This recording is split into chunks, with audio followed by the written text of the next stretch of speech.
Nós tivemos hoje, tecnicamente, uma tentativa muito grave de destruição do Estado Democrático de Direito. Nós temos dois crimes, o artigo 359-L e 359-M do Código Penal, cujas penas chegam até 12 anos, e um deles cuida exatamente da hipótese de violência, grave ameaça para depor o governo legitimamente constituído e outro de restrições aos poderes constitucionais. Nos dias que antecederam a estes episódios inéditos na vida brasileira, houve uma preparação que se baseou nas responsabilidades constitucionais do governo do Distrito Federal. Houve, inclusive, reuniões bilaterais, à semelhança das reuniões que houve em relação à posse, em que o governo do Distrito Federal afirmou que a preparação, aquilo que lhe cabe, que é a garantia da ordem pública, estava adequada.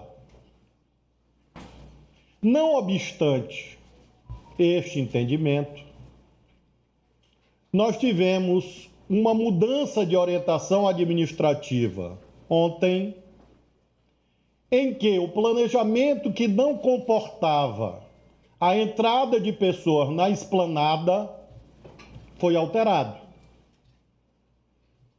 na última hora. Ainda assim, havia por parte do governo do Distrito Federal uma visão de que a situação estaria sob controle.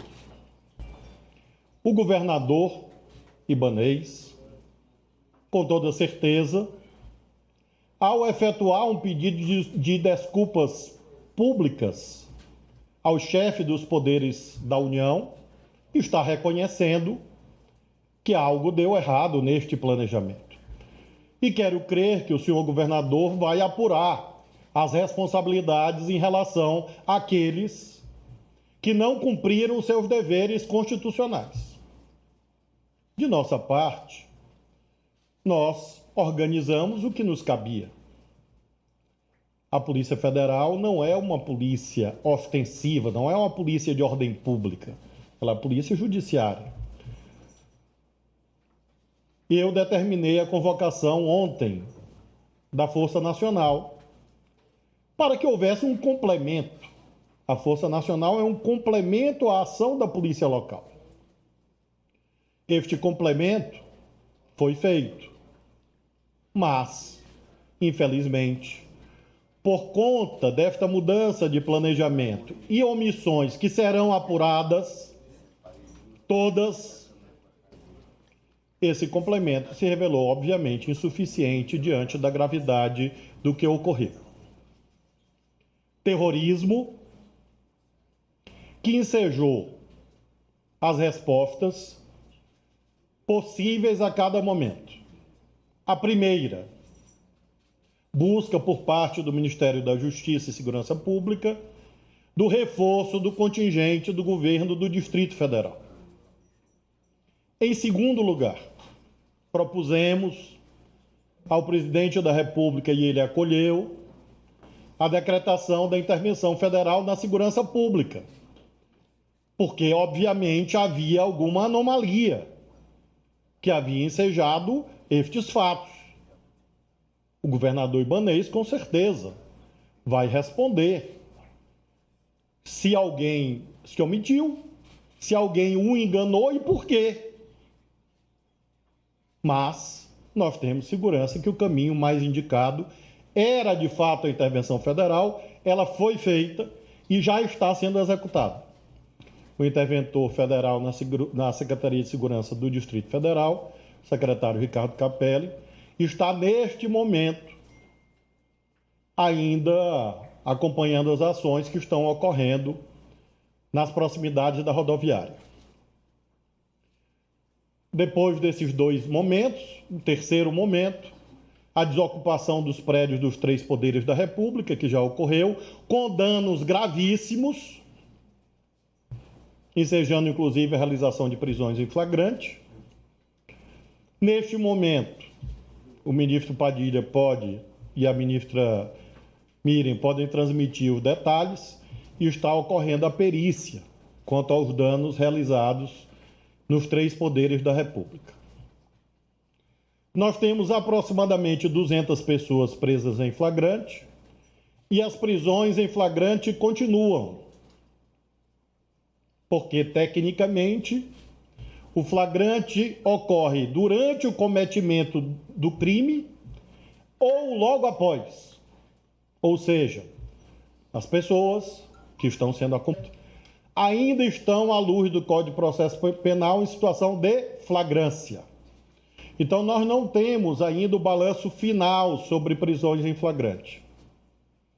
Prisões em flagrante continuarão a ser feitas nas próximas horas. Temos aproximadamente 40 ônibus apreendidos, porque esses ônibus são instrumentos de perpetração de crimes. Já identificamos todos os ônibus que se dirigiram a Brasília e todos os financiadores de tais ônibus. De modo que nós teremos, na sequência, alguns atos relativos a esta investigação, com novos pedidos de prisão preventiva, em face da gravidade do que foi efetuado. Concluo dizendo que nós estamos adotando nessa noite mais providências visando ao reforço da segurança da capital da República.